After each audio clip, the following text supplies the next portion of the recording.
Thank you. So I'm going to be talking about transforming manufacturing. So it's real world examples about using AI in manufacturing and production. So to sort of use a quote from David Richards, the way that he explains AI in manufacturing to me is it's like teenage sex. Everyone's talking about it, but no one's actually doing it or really knows how to do it properly. So saying that though,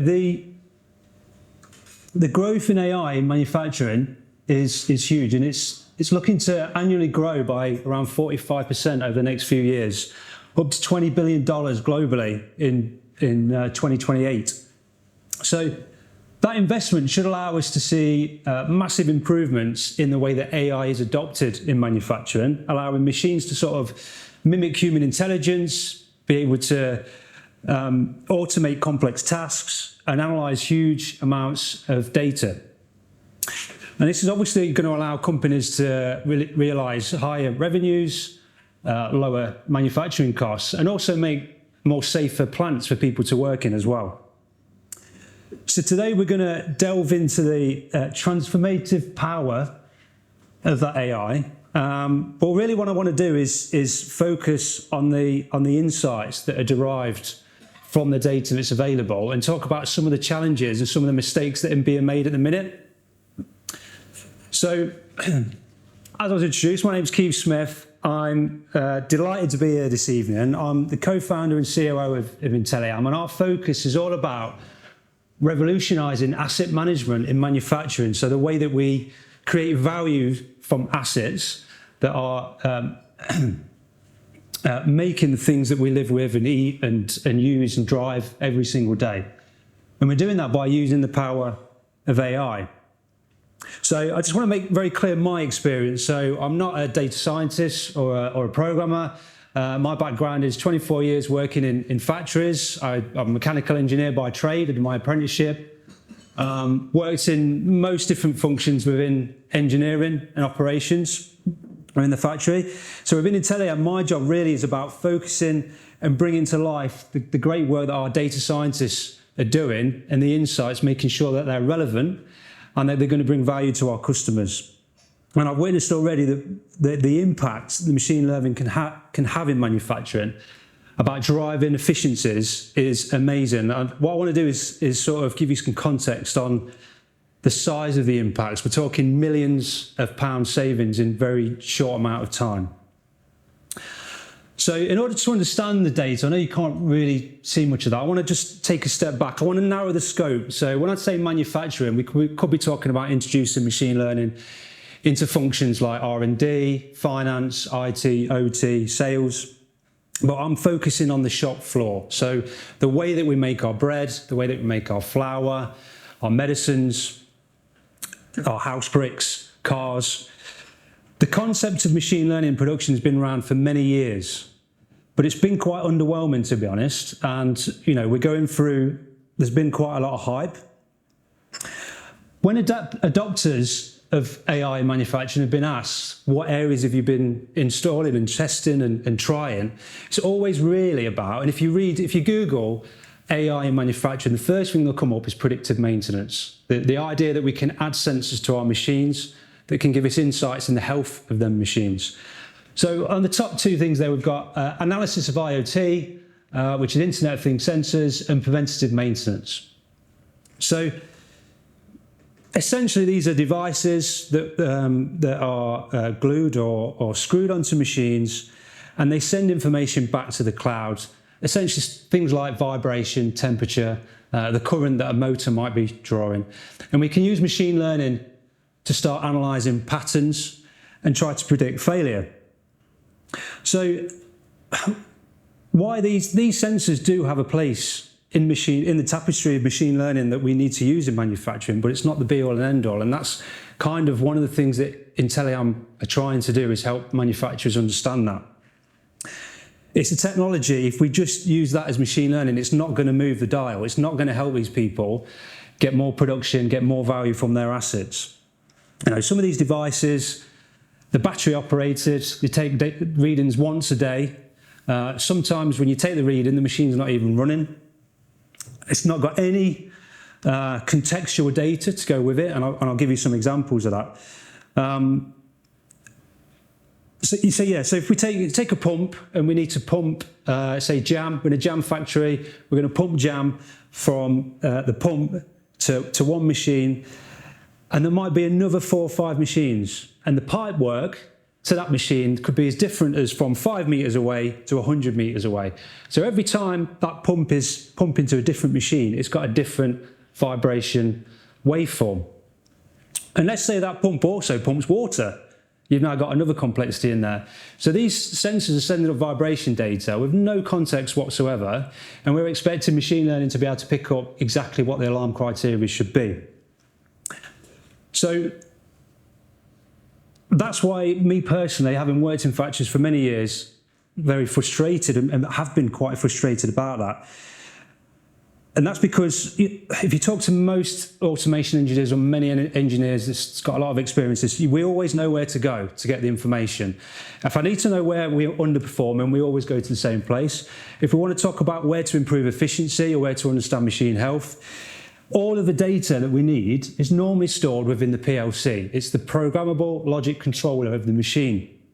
Essentially, it's his brain. And it's got thousands of data points in there, and a lot of times they're not even stored. Some people put them in a historian. Some people, after that shift, I was on site today, they just completely disappear after one shift.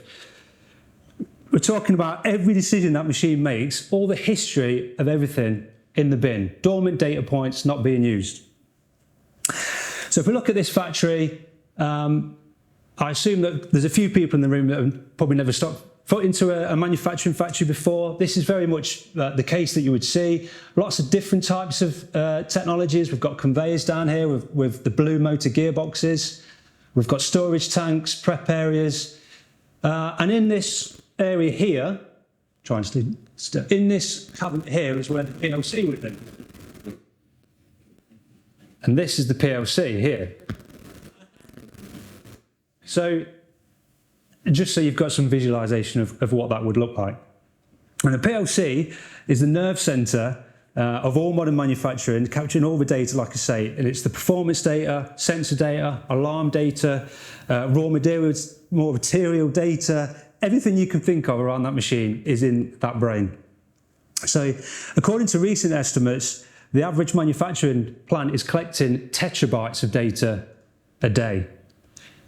So just as an example, at the minute we're using, we're collecting data from a milk supplier for the UK. Now this milk supplier is supplying 50% of the UK's milk. Now they know that they need to increase milk production by at least 5 to 20% over the next 5 to 10 years just to stay up with more and more people in the country. So they have got some massive challenges. Their factories are already 100% full, but the efficiency of them factories are very poor. We're talking sort of 50, 60% efficiency, really poor. In this example, I want to just try and point out IoT sensors versus PLC data, because like I say, if you Google it, it's all about the IoT sensors.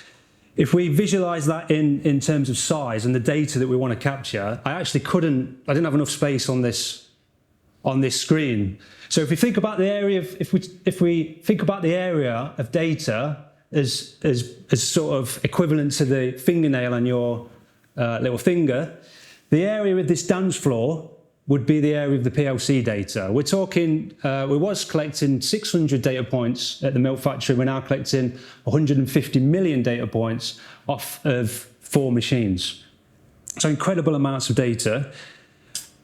And we also bring in other contextual data. So also, what is the current, temperatures within the factory, what shift is running, what are the breakdowns that's been happening from their computer maintenance system.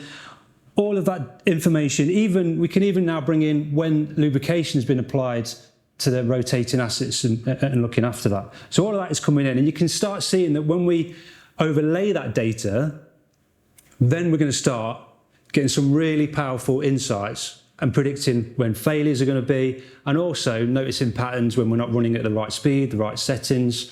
These people need training more because their reaction times are not as quick as others. So we're going to get some huge insights. There are some challenges. So in a minute, I'm going to talk about some real-world applications, like I said, that we're delivering to customers. But there are obviously some challenges in the adoption of that. Now, the survey from the Manufacturing Leaders Council, on the left-hand side here, we've got the question of, what do you see as the biggest challenges in your AI adoption in your organisation today? So quite holistic question. And then we've got on the right-hand side, what are the areas of working with the AI-related data that is going to be challenging? So very focused in on the data. So we're going to go through a few of these. I'm just trying to explain it a little bit more. The first two on the left-hand side is actually dealing with the data itself. And the second one down is having the skills, which is closely linked, to understanding that, how to get it and understand it. This is where we're finding that we can, at Intelliam, excel at this. So if we take the access to it, the reason why it's difficult is if you're not used to seeing plants, you may think that it's the same. You go into a plant and it's all quite shiny and nice stainless steel, a little bit like the one I've shown you. And it's all made by the same equipment manufacturer and it's all kept up to date. I can tell you now, I've been on, over the last sort of 5 years, I've been on 160 sites, and that is very, very rarely the case. I would love that to be my world, to be honest. What you're normally faced with is lots of different machine types, lots of different manufacturers, all using different types of PLC, talk different languages. And you also get different ages. So 10 years ago, I used to work at one of the world's biggest chocolate manufacturers. And we installed a new pouch line. And we had a great budget, but over time that got cut and cut because of, in food industry, the margins are very small. So we had brand new equipment on some parts of the line, but the bottleneck, the actual important bit, the bit that puts the product into the pouch, we had to use 20-year-old machines. So with that project, we had 8 different manufacturers of different equipment. We had 5 different PLC types, and we had a technology range of over 20 years. So it's really very difficult just to be able to say, a one-size-fits-all with the way that you treat the data and you communicate it. We're using sort of edge gateways that are now available, that have been developed over the last sort of 18 months that can talk to most PLCs, most controllers, so we can gather all that information out. So that's making a real big difference. One of the other points on there is the fourth one down, which is the need to upgrade the legacy equipment. So as you can imagine, when we want to, manufacturers want to replace their equipment, they're talking millions of pounds, probably 20, 40, 50 million pounds, depending on what industry you're in. And this takes years to do. The thing is, it's the existing incumbents, they want you to believe that you need to update all of your control programs. They want you to believe that you need to spend a lot of money on this equipment. And they don't want to share the data. So when you buy 5 different pieces of equipment from 5 different manufacturers, it's very difficult to link all that up into one data lake. So that's why Intelliam is really starting to make a massive impact, because by using these flexible gateways, companies don't have to spend millions of pounds. We're talking hundreds of pounds to use the edge gateways to get that information. The next challenge I'll talk about is the contextualization on the right-hand side. So when we're actually dealing with the data. This is a true story, actually. So a couple of months ago, I was at a site and they spent tens of thousands, if not hundreds of thousands of pounds, going through all the troubles of taking all of their data from on-site storage to cloud-based data. Okay, for 6 months they wondered what to do with it and didn't understand it and didn't know how to contextualize it. And then they spent tens of thousands of pounds moving it all back to on-site storage, which is where we're now entering that conversation. So even though they have the skills internally, they don't have the time. Engineer skills within engineering and automation is diminishing. And so it makes it very difficult. And the truth is, each machine has slight differences. So, you can't be training a model that we can just apply to different machines. There's probably some examples where we've got sort of a wind farm where every single generator is exactly the same. Okay, you could probably develop a model that we can roll out of there. But within manufacturing factories, most bits of equipment are very tiny, even if it's tiny. I know 3 identical bits of kit that 3 different people wrote their PLC code, so there's slight differences in them. One of them was written by a Frenchman, and it was in French. So they're the kind of challenges that you've got as well. So slight variations. But because with Intelliam, we've found a way using automation skills and machinery domain knowledge to be able to make that happen. And that's one of the things, I don't think you're not going to get a software company that is going to be able to unlock this. We need domain knowledge and automation knowledge is the key to sort of unlock this. So 2 more issues in the top 5 there was understanding the return on investment or understanding the business case and lack of C-suite support, which are obviously interlinks. If you haven't got a business case, you're not going to get high-level support. I think that, me personally, this is because the message over the last 3, 4, 5 years has been about, if you go on to machine learning within manufacturing, it's all about IoT sensors. That's all anyone wants to talk to me about. And you can probably tell it winds me up a little bit. So it's difficult to justify and explain that. And I'll give you an example with some maths. So condition monitoring, right? These sensors take vibration, temperature, current. This is not a new thing. We've been doing this 30, 40 years. Started off in the mining industry. One of the companies behind Intelliam is 53 North. We've been doing it for 11 years. Okay, we take manual data once a month using the Rolls Royce of data collectors. The data you get from that is so rich and powerful. We can pick up issues within bearings and machines 9 months ahead. So we can predict failures of equipment 9 months before they happen. If we take an example, and this is a true example, if we take an example of 800 data points, around 200 machines, it takes us, or one of my guys, 2 days to set that system up.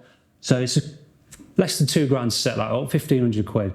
To then go and collect the data on a monthly basis for a year, or monthly, is £1,500 a month. So a yearly cost of just under 20k to do that. Now, if I go and replicate that with IoT sensors in exactly the same way, it's going to cost me 400k for the sensors. And I got this figure from one of our customers. They're charging about 2k a year to monitor one motor gearbox. So that works out at 33k a month. So it's an eye-watering nearly 800k. Right? I know we're talking about return on investment. I'm not going to talk about the benefits because I can deliver the predictability of breakdowns using both of them methods. Now, I'm not standing here saying that IoT sensors have not got a place. They certainly have. And it's all about the failure mode, the failure type, the criticality, and the speed of the machine. To be honest, I could probably stand here all day and talk about that, so I won't. But you can see the numbers just don't stack up. I think now is the time to change that message, and that's what we're trying to do with Intelliam. So for a tenth of that vibration sensor cost, we can collect hundreds of thousands of data points from the PLCs, and this is what we're talking about. If we can if we take them 200 machines that we're covering, and we look at the real critical important points, and we spend 40k, 50k on these IoT sensors, but we then spend 40k on grabbing the PLC data, and putting these two things together, you can start seeing that we're going to get much more powerful data. It's contextualized, and we can start adding real benefit. So Intelliam, we're focused on 4 key areas. The first one is what I've been talking about really in terms of machine health, predicting failure. The second one is productivity insights. How can we be more efficient with the assets and get more out of them? Supply chain, how can our raw materials really impact our production, and how much should we pay for them? And also energy savings. So what I'll do is I'll give you some true examples of what we've been doing with these. So The first one is reliability. That's a reliability dashboard that we've generated for one of the customers. This is for the milk example that I was talking about. And we're overlaying the sensor data with the PLC data. And in this example, we're taking not just vibration data, which is I'm not going to move, which is the sort of mid layer of the trends. And the bottom layer is stress wave, and we've got temperature at the top. So it's multi-technology, and we've got PLC data coming in as well. So this machine data that we've taken from this milk, they've got 35 lines, producing milk. This is the quickest line in their facilities. And what we've found, you can see the trends. The actual top line is vibration, and there's no trend increasing. There's potentially a little bit of warning. This is over a 90-day period. So a lot of the cheap sensors on the market are giving us no forewarning of this failure whatsoever. The bottom two graphs have come from what we call stress wave technology. That just means the sensor could take a lot higher resolution, but it's more expensive. So when companies that are trying to roll this out quick and dirty to get people signed up, they only use cheap sensors with the vibration, and you can start seeing when we get slow speed equipment, it's just not going to work. So we found this insight. We've given the customer plenty of notice. Last week they did the inspection. Where you've got that gap between the teeth and you can see that moving, that shouldn't be there. There should be no play in that whatsoever. So there's a bearing failure within that, and there's wear as well. There's actually bluing. You can probably see a little bit of blue on that. That's where it's become red hot. The steel's got so hot, it's blued when it's cooled down. So we've predicted that failure. They can now get that all changed in 2 shifts, in 24 hours. Okay, if it was to fail, that would take at least a week because the specialist skills and the parts come from Germany.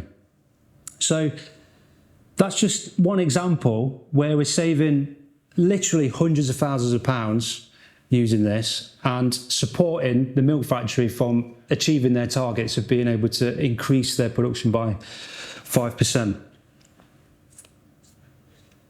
Another example is productivity. So I've not spoken a lot about it, but it's for me, this is where we're really going to have the biggest impact. So when we talk about reliability, we talk about one-off stops. And to be honest, engineers, they like that because they think it's kind of sexy stuff because it's the big stuff. They can put the cape on and rescue everybody. Whereas productivity insights is more about the small stops. You know, the chronic issues, the 30 seconds here, the 20 seconds, the minute, right? It's the death by 1,000 cuts. And when you add all them up over the day, that's what's really hurting. That's what's really impacting. So OEE is a measure that most manufacturers use. It's overall equipment effectiveness. Measuring that is nothing new. But the way that we're doing it at Intelliam is because we're doing it with PLC data, we're able to take, when we've got these big issues, so these are the, OEE is basically a measure of performance, quality and availability. And we're looking at all of the impacts on availability and all of the impacts on performance. So that's things like when the machine's running slower than it should, micro stoppages, breakdowns, things like that.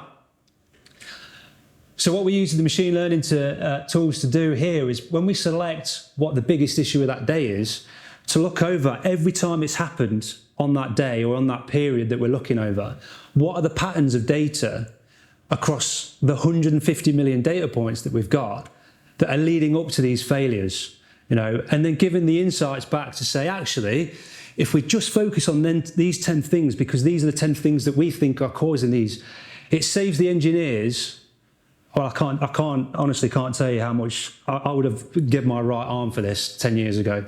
Because in order to do it, you're always doing it reactively. So what happens now is operations manager will come down and say, that hurt yesterday. Tell me what you're going to do to stop that happening again. Well, I don't know because I've not got no data. So now I need to put something in place to collect that data, to then for me to go through it, maybe take a few weeks to actually get the data, replicate faults, and then to do the root cause analysis to try and narrow it down. So this process is normally around sort of 2 to 8 weeks to do the full root cause analysis. Whereas now we're collecting that data proactively. We use machine learning to go across all of that data to start singling out and advising us on where that could be going wrong. OEE in the UK is on average around 55, 60%, something like that. Okay, so world class is 85%. That gives us major room for improvement. And we need to remember that every 1% that we're talking about is worth millions, if not tens of millions, depending on which sector that you're working in. So that's what we're focused on when it comes to productivity insights. We're also working on supply chains. So there's an example on with a company that supplies, again, it's near enough about half of the UK's flour, but they're also in the top 5 food companies in the world, so that they're delivering flour globally. And this is a really interesting one for us, and we're sort of along the journey on this one. But what we can prove is that obviously the quality of the wheat has a major impact on the actual mill itself, so that the point at which that wheat passes through the first break mill has a major impact on the energy that it takes to crack it, and also the waste produced in the extraction of the flour from that. So what we can actually do is trace the wheat back to the farm, to the postcode of the farm. We know the soil types, we can get the chemicals being used, along with some other information.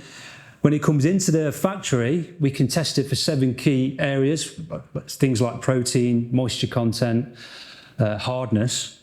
And then we've built a digital twin to track that through the system, so that when it goes through the first break mill, when it goes through the mill, we can see what the impact is from all the way from that wheat from the farm, all the way through. What is the actual impact? Now, if we put the pound notes behind that, we can then start talking to the company about what level should we be buying that wheat at, so that we get the best performance of the factory. So some really, really interesting stuff there.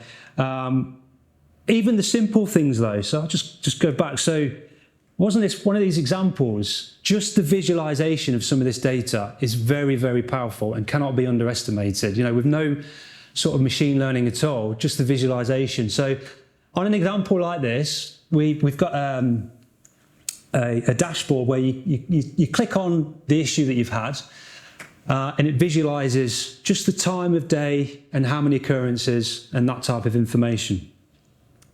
And we were presenting this back to the ops manager on one of the mills, and it was a fault around the waste route. And as soon as I clicked on it, within a few minutes, he clicks exactly what the root cause was, because of the time of day it was happening. And it was happening sort of every day in the morning, between sort of 5 and 10 o'clock in the morning. And it's been happening for a few months. And as soon as he's seen that, he realised that actually changed the way that their lorries come to pick up the waste, and also bring other people's, because they run a pellet mill, so they can actually take other people's waste into their factory as well, and make money from that. But just the way that they logistically are bringing that in caused clog-ups in their mill and stop the actual mill process. So just by visualization alone has allowed them to stop some of the biggest issues for the last month on there. One of the other areas that we're working on is energy. So a little bit like your smart meter, the simple thing again is visualization, but also trying to help people understand where this energy is being used. So one example we've got is a customer up in Scotland that's got a yeast factory, and they've got 40 different recipes of yeast, and they've got a massive process. I mean, their energy bill is like 32 million a year. And this process has got about 80 different vessels, all steam heated, and the product could pass through these different vessels. And what we've been able to do is using the PLC data, is track the steam usage for every type of product, so that when they run the products, we can actually map through their factory which is the most efficient way to go, which vessels should be used for which recipes. So, and again, when you're talking £32 million a year in energy costs, you know, every penny helps. So hopefully that's given you some insights in sort of real world applications. Intelliam is not quite a year old. It's the bringing together of domain knowledge from asset management. So a company called 53 North, who are 11 years old, and we've got 40 engineers and manufacturing experts within that business. And what we've done is working with or partnering with Yale Yorkshire AI Labs, David over there, we've been able to use the domain knowledge that we've got within the team and partner that with AI knowledge from the Yale team and be able to bring them two worlds together, which is unlocking Intelliam to be able to bring it, really. So we're based in Dinnerton, just outside of Sheffield. We're really proud to be in South Yorkshire and in the Sheffield area. It's obviously the city that was the driver of the Industrial Revolution, making the steel for the UK and the world. And it now seems to be an exciting place to be a part of in terms of tech, with links to the university and the AMRC. And they really just I was at a meal last week, a Bessemer meal, and it starts to be appears to be a real community of tech in the region. Now, whilst I'm not a local lad, there's quite a lot of our senior team that is. So Tom, our CEO, David, Chris, Simon, Dame Julia, they're all local to the Sheffield area. So like I say, we're very proud to be here. We've got Dame Julie on the board, who used to be the Master Cutler, Businesswoman of the Year. We've got Professor Keith Ridgway that started the AMRC 20 years ago. And we've got David Richards as well as chairman with his Silicon Valley experience. So we've got a really strong leadership and board on that as well. So one question is kind of that I get asked, what's our secret sauce? The answer on that one is simple. It's the people, right? So it's the knowledge and the cross-functional integration that we have within the team and the way that we work together as well. So the first point that we have to always remember, and I've been barking on about it all night, is obviously the data, making sure that we get the right data, that it's contextualized and that we can pull it together.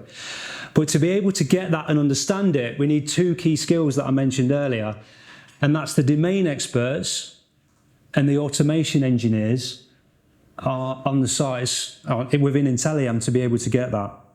And then once we've got that data, we know what it means, then we need our data scientists and software engineers to be able to create the algorithms, create the visualizations, and by doing that, we can create obviously some amazing insights like I've been explaining. So that's where the star comes from with Intelliam. We're currently at the point of rapid growth, and we'll be looking to actually expand our data science and software engine teams over the summer. So, look out for news on that. I'm not sure if we've got time for any questions or anything, but if you want to, then I'm happy. If it's really sort of techie, I might have to grab David over there to help me out. But yeah, I've got questions. Yeah. One of the slightly sexier topics in AI at the moment is machine vision. Yes. That obviously has quite a lot of data behind it as well. Quite a lot of very sexy analysis tools showing production lines and finding defects on manufactured products in particular. Have you found that abuse in monitoring machines themselves? Well, I was actually at a site today where they've got a particular problem of picking up a pack, and the sensors they're using are only 2D. So they're going to go to a vision system where it's more 3D, and they can look at the height as well as the shape and the orientation. So straight away they're going to reduce the amount of pickup errors just by moving from 2D to 3D. Robotics is obviously another area which visualization is going to be even more important, in terms of the robotics and picking things up. So yeah, so we see applications for them in every day. In terms of Intelliam, we'd be looking to take the outputs and the information from them systems. Definitely, that it all helps with the contextualization. Do you think that the vision feedback is going to capture extra data that the PLCs won't? Yeah. Yeah, exactly. So I think part of the part of this is around, so when you introduce a vision system, it's going to have that much data. Some of it's going to come out into PLCs, obviously as a reporting tool. So we're going to be able to grab some information. But the edge gateways that we're using can talk to so many different languages and protocols of communication, that it's not just PLCs, it's not just drive control, it's not just drive vision systems. The idea is that we can talk to these systems in a time base and be able to link that information together. So we can look across all the systems and understand when that happened on that machine, what was happening over there on that machine, what was happening on that machine, and what was happening on that, or bringing it all together. So yeah, it's going to be a really important part of that information. Thank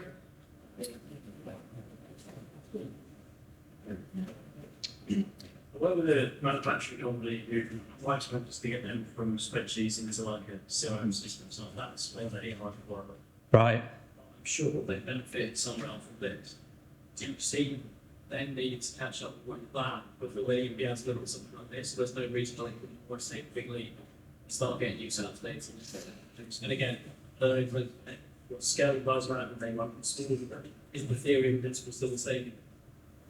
Yeah, it's a good question. So, I mean, I think, you know, so a computerized maintenance system is used really to sort of record all of the maintenance and the work that the engineering teams are carrying out, and to plan that and do it efficiently. So it's kind of trying to make the most of your resources and your labour. Within there is key data that we could use to help understand data from PLCs and break it down. I would say, you know, we're working with a company where we've just rolled out, because we've got our own CMMS system that links into Intelliam. So we've rolled that out to a company, and the upkeep, the integration going from spreadsheets to MMP, our CMMS, has been really quick because we've designed it to be quite simple. It then becomes very powerful to be able to quickly add this in, because we can automate work orders directly into them systems. So do you need to do one after the other? I wouldn't recommend, because of the culture change involved, I wouldn't recommend doing it all in one, but certainly over a 12-month transition and a real planned, you know, cultural change, communication plans, skill upgrades, I think it's more than possible, yeah.